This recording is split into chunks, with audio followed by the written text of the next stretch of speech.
Welcome, everyone, to the Midlife Reinvention Podcast, a podcast for women in transition in their careers and life. I'm your host, Kavita Ahuja, and my goal with this podcast is to inspire you to realize your true inner power and potential, and to help you unleash all that resides within you and bring that into the world with confidence. If you may be going through transitions in your career or your life and wondering what's next, I'm here to tell you that you can do this, and I want you to believe and say with confidence, it's my time now. To this end, I interview incredible women for this podcast who share their stories of reinvention and who will also give you their advice on how to overcome the obstacles in your way to reach your vision for yourself in your next stage of life.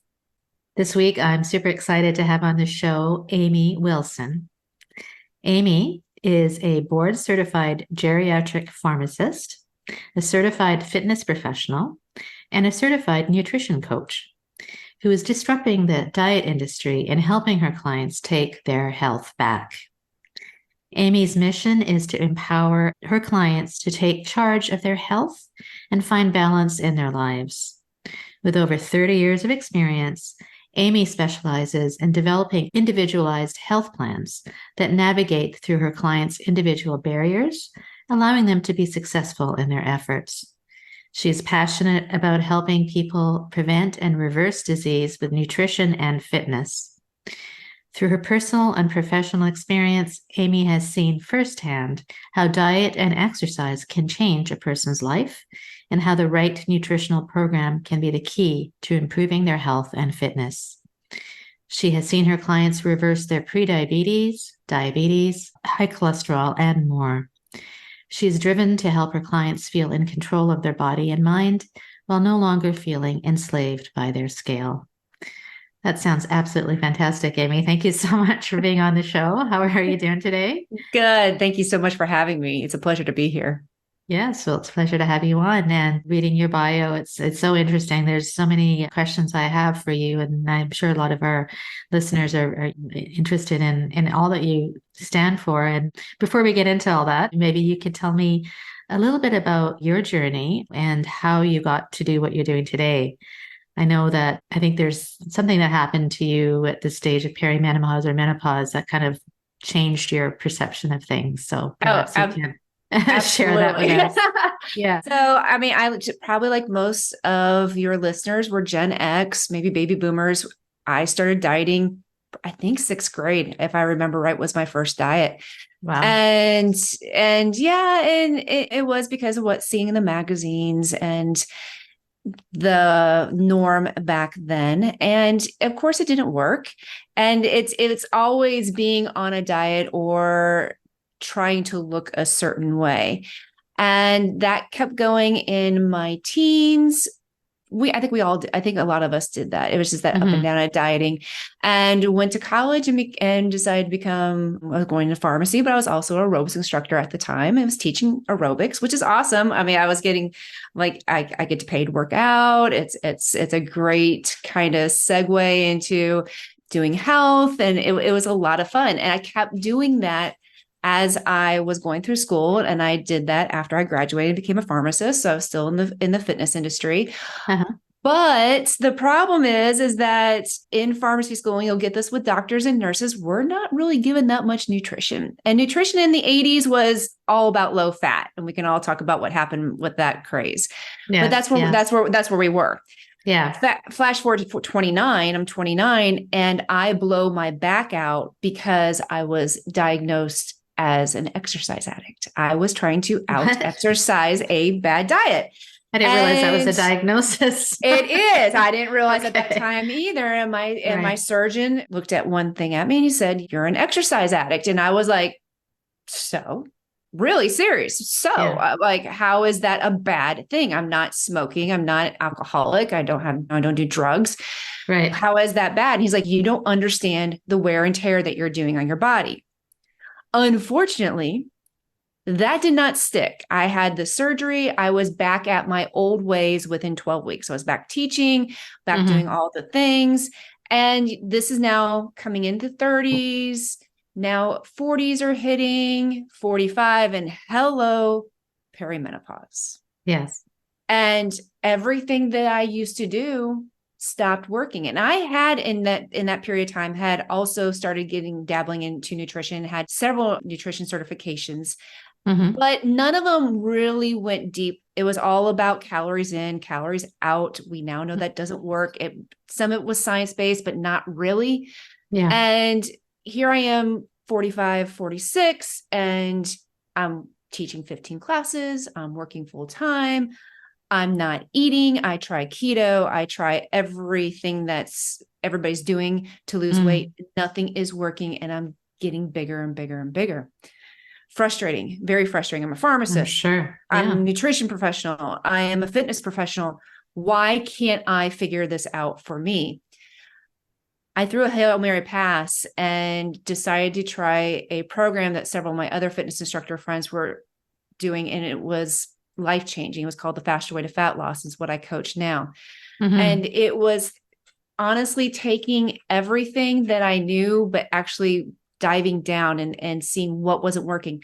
No wonder things didn't work before, because eating less, moving more doesn't work. It doesn't work chemically. It doesn't work physically. But we still believe these things because that's what we're told in the media. I found I was under eating. I was under fueling. I was not building muscle. I was using muscle. So all these things, I had to kind of like have a little come to Jesus meeting with myself, was like, if the things that were working, I wouldn't be here. And understanding that everything I did up until this point actually caused the perimenopause, the menopausal symptoms that I was having. And at that time, I'm also a board certified geriatric pharmacist. I work in nursing homes, and I am seeing my residents or new admissions clients, patients get younger and younger and younger. And what I'm seeing is lifestyle diseases. I'm seeing increase in diabetes, increase in the complications of diabetes, more colon cancer, more strokes, more Alzheimer's and dementia at younger ages. And understanding that, hey, it's a combination of everything. It's diet, it's nutrition, it's how we move and how we don't move, or how we move too much. And then also using my pharmacy background, because I'm a pharmacist who doesn't want people on medications. That last resort. Do you need to be on medication? Some people, yes. But medication is also a treatment, not a cure. And finding, I would say, my purpose in midlife is to help men and women and understand that we don't have to be a slave to the scale. We don't have to be chasing skinny anymore, that we need to be looking at strength for our second chapter. And medication is a byproduct that we really don't have to be on, and that we have the power to change. We have the power to live fulfilled without all the, I think there's so much noise in the background. There's so much stuff that we're being thrown at, and to realize that it's really not that difficult. It just takes a little bit of time. And so that's the long, short story of where I am today. No, that's great. There's so many things there. I just wanted to go back a little bit to, well, there's a couple things, but to the whole nursing home thing. And you talked about, and I was going to ask you that because you're a pharmacist, and I'm also, like, I came from the pharmaceutical industry. That was my previous career, right? Right. And ironically was working in the diabetes field, right? So I know you mentioned that with the entry into a nursing home, age is decreased, and it is possible to reverse some of these diseases. But from being a pharmacist and from my background, there is a place, right, for medication. So maybe we can't completely not rely on them. And what is your thoughts on that? Medication has its purpose. And I don't want anybody to think like, oh, I'm going to throw my medication away because she says they're medication. Medication has its purpose. There are certain things, certain disease states that we can start decreasing our dependence on medication. And those are the lifestyle diseases: high blood pressure, diabetes, prediabetes, high cholesterol. All of those are a possibility that we can take the medication and decrease the amount that we need to take of those. And yes, will there be some with a familial background that maybe have high cholesterol or high blood pressure that they'll need medication? Absolutely. But you can also help yourself with nutrition, with fitness so that you're not solely relying on that one aspect, so that you are actually making yourself as healthy as can be and not take a pill or to end conjunction with the pill. Because we're very much in America, there's a pill for that. Everything is, there's a I would pill think, for that. I think it's also about prevention, right? It's absolutely prevention before it even manifests in your life. It's like if you do these things, then the chances of you developing them are going to be lower. And if you do get these diseases, then the healthier you are, perhaps you're not as dependent on them. You may need them, but you're not as dependent on them. And I think what a lot of people, a lot of clients who come to me are right in this age group where maybe they go to the doctor and the doctor says, hey, you're on the road to XYZ, or they see their parents and understand that it's a genetic factor and that genes don't mean everything. So just because mom and dad have it doesn't mean that you are destined. You might have a greater disposition for it, but doesn't mean that you will get that, especially if you're doing everything possible to prevent. And prevention, we forget about prevention in this country. I really wish that we would get more prevention. There's a lot of us on our soapbox and yelling and screaming that we can prevent. It's not as easy because we live in the Amazon Prime world. We live in the things where we want things fast. We want and extremely easier at a touch of a button. And prevention takes time. Prevention takes something that you do every single day. You just don't go one day as I eat a salad and woo, it's great. It's commitment, right? It's a commitment. It's very much commitment. Yeah. Right. Okay. Great. And then the other thing that you mentioned, as you were talking, you were telling a story, is that you had gone through symptoms of menopause, and so maybe describe what you had gone through, and also on that, what are some of you've seen from your own experience and from your clients? What are some of the biggest barriers that women kind of face as they face this turning 50 or menopause state, when they're trying to lose weight? What are their barriers, and what did you experience as a barrier to losing your weight? Or is it mental? Is it physical? Is it a combination? Or it's all of the above. So for me, it was gaining inches in my hips like crazy.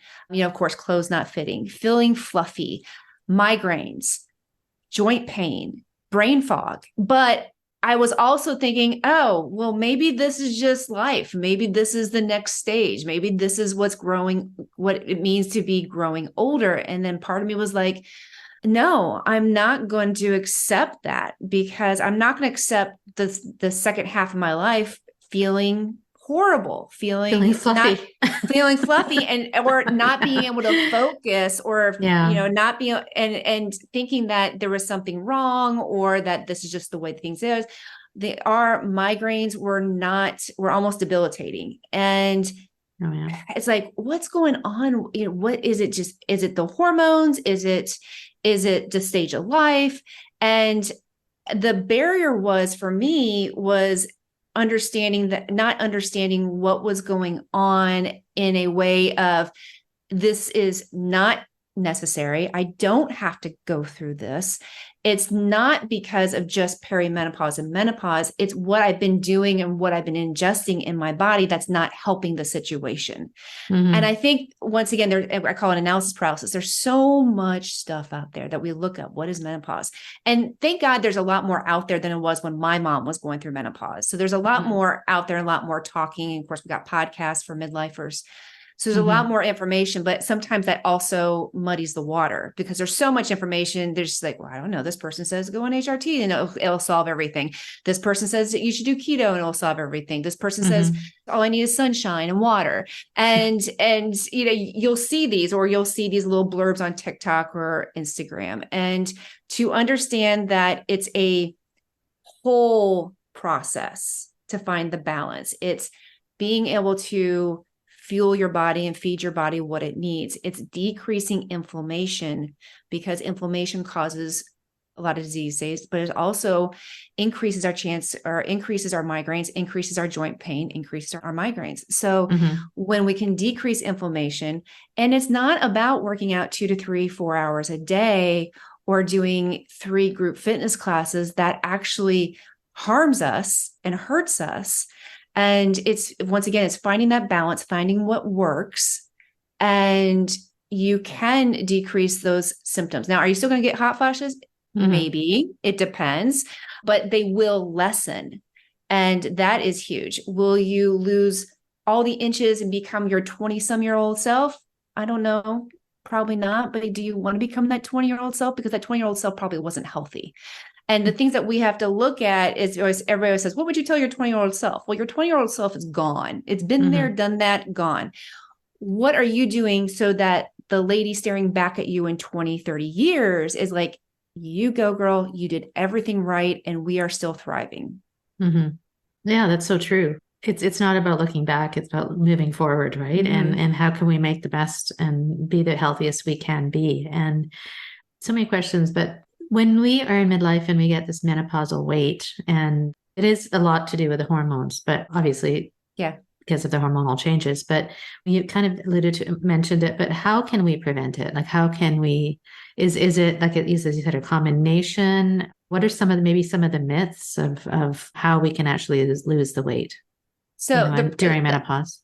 a big issue with not only menopausal weight in itself is, what are we consuming? What foods are we consuming? And if you're doing diet food, if you're doing ultra processed foods, yeah, our fluctuation in estrogen is causing to have more of the belly fat.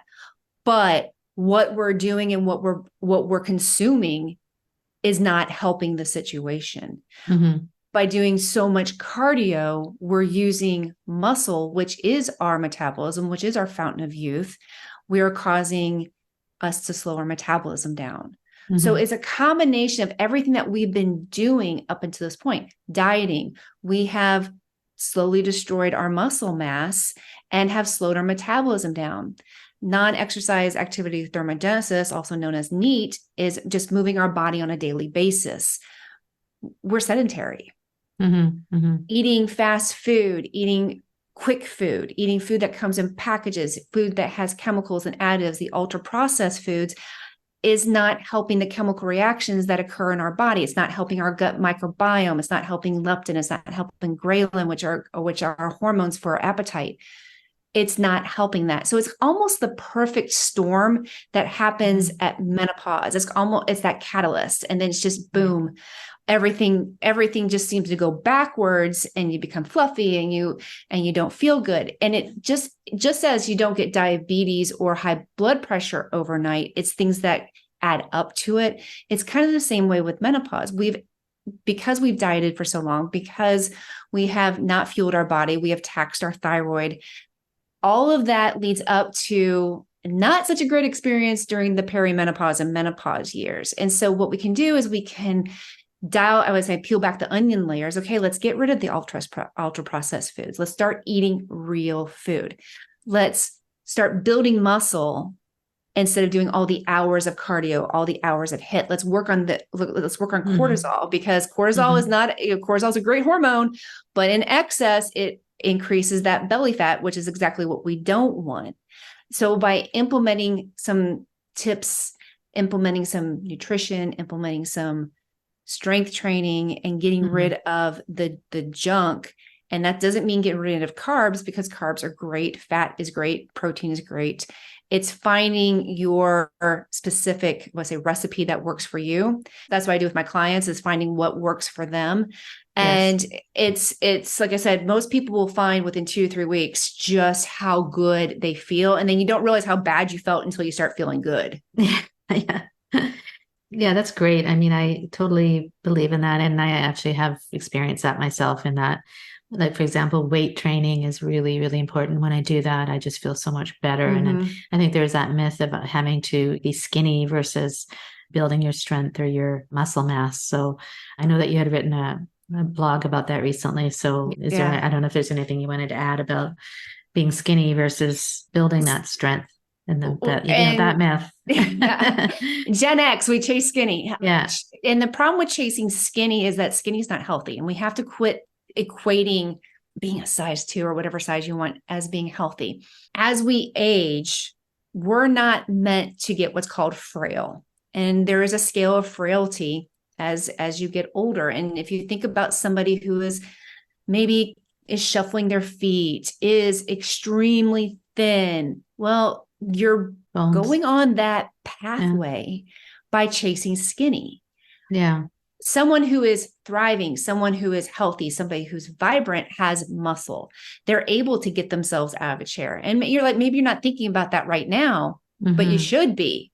You should Right. be training so that you are able to get out of a chair. You're able to get in your car. You're able to take all those groceries in at one time. Because we all know that we don't like to go back and forth to the car. We're going to hold all those groceries on both arms with pride because we can do it. And those are the things that you want to be training for, because chasing skinny is actually going to make you have brittle bones. It's going to increase your chance of falling. And it's not going to, that skinny might be great for a moment, but it's not going to give you the quality of life that you are really, really wanting.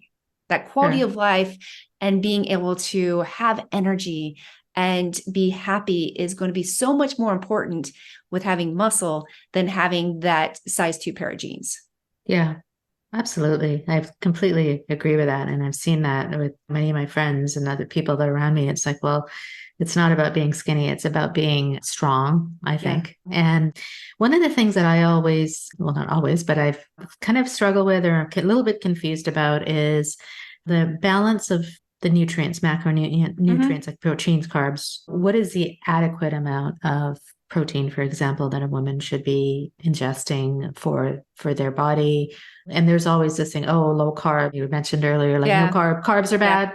Yeah. But I think it's the quality of the carbs that matter. So maybe you can speak to that a little bit in terms of what's the best balance, or is it dependent on an individual, or it is dependent. So it's dependent on activity. It's dependent on age. It's dependent on height.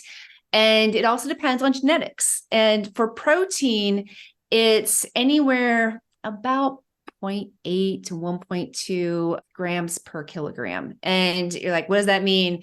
So it's around 80 grams of protein per day.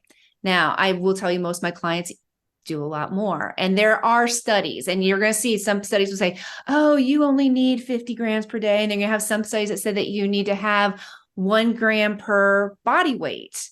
And it's finding that and fine tuning. That's why it's great to work with a coach to fine tune and find out what works for you. The same thing with carbohydrates. Some people are carbohydrate sensitive. Some people can't eat as much carbohydrates as somebody else. It may spike their blood sugar, or they may feel kind of funny, tired. And it's finding what works for that individual person. I will tell you that your macronutrients are protein, fats, and carbohydrates, and what you ingest every day. It changes as you fluctuate. All my clients start at a lower end at first because I'm getting them out of a starvation period. Most people have been starving. And people are like, this is just crazy. As they lose inches, they're like, well, I need to go down on macronutrients. I'm like, no, we're actually going to raise you, because they are now burning fat and they are now putting on muscle. Fat doesn't need energy. Muscle does. And that's the biggest difference, because most people on diets will always say, oh, well, I can't eat as much anymore because I lost XYZ amount of weight. Well, that means you lost muscle and your metabolism slowed down. My business is to get your metabolism up so that you need more fuel, more food. And when you get the right balance that works for you, you will see a body change. Doesn't mean you're going to get, I won't say skinny, you're going to look good. You're going to look healthy. You're going to look great in those jeans, no matter what size they are. And you're going to be strong and you're going to feel great. And like I said, everybody's different, because you're going to have someone who's 5'4", you're going to have somebody who's 5'6", and in a different stage of life. Maybe you do go to the gym every single day. Maybe it's something that we have to work on. Maybe you don't even work out yet. So everybody has a little bit of it's very individualized. And if you're looking at magazines like, oh, well, here's the 7-day diet plan, run. It doesn't work. Same thing if you have somebody that says, here's a shake and here is some packets that you're going to eat every day. And you're not allowed to work out because you are in such what's called a calorie deficit. I don't like to use calories, I use macros, but you're in such a deficit that they know you're going to burn muscle. And that's something to run. Get something that is real food that is working with you individually. Because if you're somebody who's like, oh, well, this is salmon on here and I can't do fish, it's not going to work. It has to work with you. It has to be something that you can do every single day and be consistent with. And you know what? You also need to be able to have a chocolate chip cookie or a piece of pizza. It's that balance, because we all know is that we get that 2-year-old in us that says, I want. And that's all. If all you're thinking about is the food that you're going to eat once you're done with the diet, it's the wrong program. It's the wrong diet. Yeah. It shouldn't be a diet. It should be a lifestyle, right? Absolutely. And absolutely. And I think it also, maybe you can comment on this, is it's about the time of day that you eat and how often you eat. And so I know that having protein, for example, in the morning is important to fuel your body. Yes.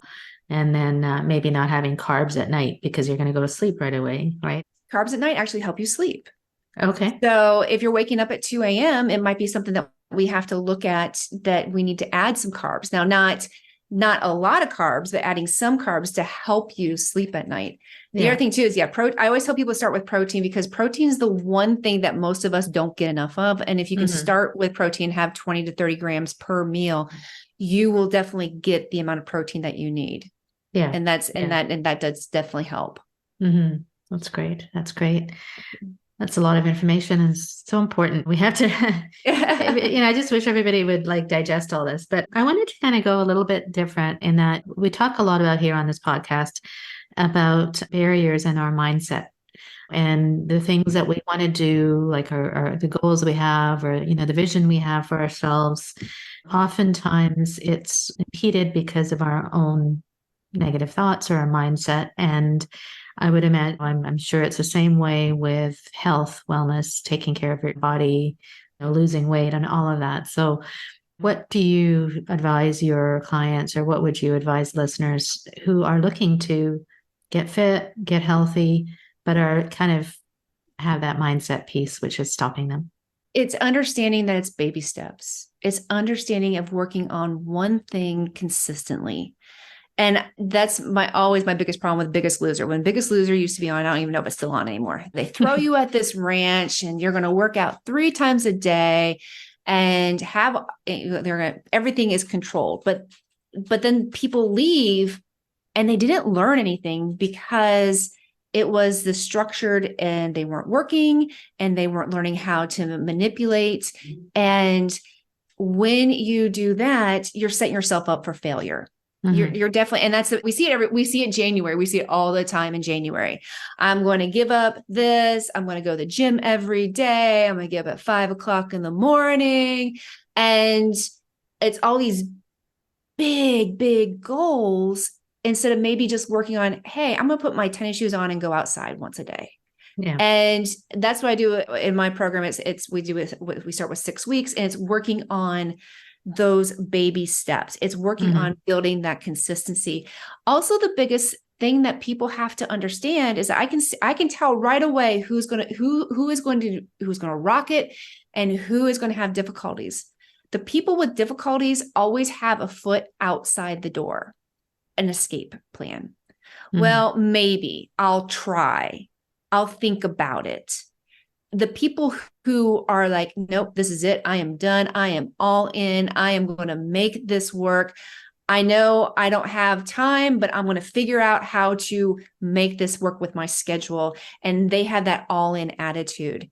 Those are the big things I see with mindset. It's the fixed mindset, the growth mindset, those people who learn from the mistakes, who want to know, who ask questions, who are showing up daily for themselves. The ones who, and I hate to say it, make excuses, but it's every excuse of why they can't change. They're just not ready yet. They're just not at that point where things have to change. They think they want to change. They're just not ready to flip that switch yet. And it is a huge mindset. It really is. You can definitely tell those who are ready, those who are like, Yeah. Maybe. Yeah. It's so similar in the work that I do too, because I say if you look at the big mountain in front of you, it's going to be too daunting. So let's just take Yes. the first steps, like let's just figure out one thing at a time. And Yeah. once you conquer one thing, you'll gain the confidence, which is a big part of anything. You'll gain the confidence to take the next Yeah. step. And then I like that. It's that all in attitude. You have to want to do it, because if you have excuses, then And you and just that's won't. and that's why I Right. say chase, So, you can't, you have to, it has to be bigger than chasing skinny. It has to understand that what we're doing, what we're putting inside us, how we're fueling our body is helping us on the inside. It's making us healthier. It's making us mentally healthier. And to understand that you're preventing disease, if we're doing is looking at the mirror and that's all we're doing, or we're looking for a certain dress or or we're just getting ready for a class reunion or a wedding, it's not enough. And someone's gonna be like, what do you mean it's not enough? Because what happens after that? after, yeah. If you are training for life, then that's a bigger purpose. If you're training to prevent disease, if you're training to feel good, that's a bigger purpose. And that's going to keep you on your path. Yes. That's so true. It's so true. And also gives you a lot more of that positive energy, right? Yeah, When you are on this path and you're feeling physically well and internally well, then it just gives you the energy and positive energy to enlighten other aspects of your life. Yeah. absolutely. So that's wonderful. Wow. So let me see what other questions I have. I've just gone all over the place. So tell us, Amy, about your program and how it may differ from, all the other ones that we may have seen in a market, and tell us a little bit about what the program and what you do and Yeah. all that. So the platform is called Faster Way to Fat Loss. I started as a client over 3 years ago. And this is why I love this program so much, is that I've told you I yo-yoed. I was up, down, up, down, up, down. This is the first time ever where I haven't gone backwards. It's like I keep moving forward. I can't tell you how freeing that is. And I still have a cookie. I still go to Five Guys. So, and it's balance. It's finally finding that balance, and man, does that make you happy when you're not having to obsess about everything and what you're putting in your mouth. And do I have to go do so many burpees for that? And it's not. I hate burpees. I do too. I do them, but I hate them. Yeah. So it's like, so I want to say, not only am I a coach, I'm a client. And to me, that's huge, because you'll go to somebody who coaches something and they don't believe what they do. And so what it is that when you sign up, we do what's called a 6 weeks new client experience. It's learning how to fuel your body. And so the first week we call it prep week. It's just getting rid of all really the crap and learning some of our principles. The second week, we're going to start working on macronutrients, how much protein, fat, and carbohydrates that you need. We also will do something called carb cycling. It's not keto, but it is going a lower carb for a couple days and then bringing back carbs in. What that does is what makes you called metabolic flexible, meaning that you become able to be a sugar burner, which most people are. Most people are just a sugar burner, into a fat burner. And that's what you want to be, because that's what you actually want to use. When we work out too much, when we underfuel our body, we are a sugar muscle burner. We are not a fat burner, no matter what anybody says. They're like, oh, you're not eating, you're burning fat. No. Your body uses that last. Sorry, that's just the way it works. And so then for the next several weeks, we are going to work on not perfecting, because our motto is progress over perfection. We're working on showing up for ourselves every day. We're working on getting better. We're working on moving forward and building that foundation so that it becomes second nature, so that it becomes what you identify with. You identify yourself now with a healthy person. You identify yourself with somebody, hey, I'm a menopausal, but I'm not fluffy anymore. And it's building that new identity, building that new framework. And then if people decide to continue, they go into VIP, but which is still working with me. And during that 6 weeks, it's a Facebook group plus individual coaching, because I firmly believe in talking to people and individual coaching, because I'm also have a background in a behavior specialist. a lot of things that we do is behavior. It really is. It's habits, it's behavior, and it's learning how to manipulate and change those habits. And we also have what I call a fabulous app with workouts that you can do at home or at the gym. It's like having your own personal trainer. That is so resourceful because I always say, like, you remember back in the day, we used to have videos, or you may have a stream thing, and you do the same video all the time. And it's like, oh, they're going to make that joke again. Oh, they laugh here. Ours, we have amazing trainers that every single day is a new workout, and it's programmed so that you are getting stronger, so that you are getting fitter, so that you are able to not plateau. And the beautiful part of it is most of the workouts are 30 minutes or less. Working out more, you don't need it. Menopause, if you're doing, if you're doing HIIT every day, if you're going to Orange Theory, if you're doing boot camps every single day, that is not good for your system. It's increasing your cortisol level. And and if you're under eating, now you're really burning muscle and not building muscle. And so you're going to keep getting that fat. And so that's why I teach fitness classes, and I will see the same ladies there every single time. Their bodies are not changing. Yeah. I love teaching kickboxing, but it's not something that is going to change your body. It's going to stay the same. You have to do nutrition. You have to build muscle. Yeah.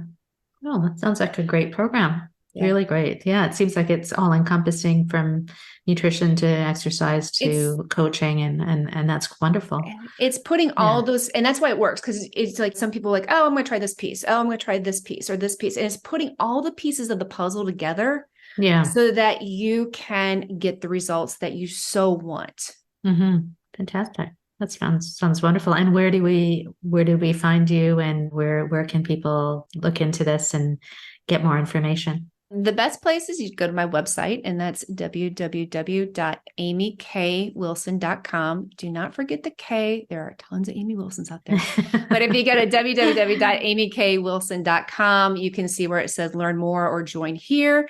And if you want to schedule a call with me, you can go to callwithamy.live and schedule a Zoom or a phone call. And if you mention this podcast and you decide to become a client of mine, I will send you some resistance bands, because resistance bands travel. So I know you were just in Europe. You can take those resistance bands, and still the app works in Europe. So you can do thanks for workout.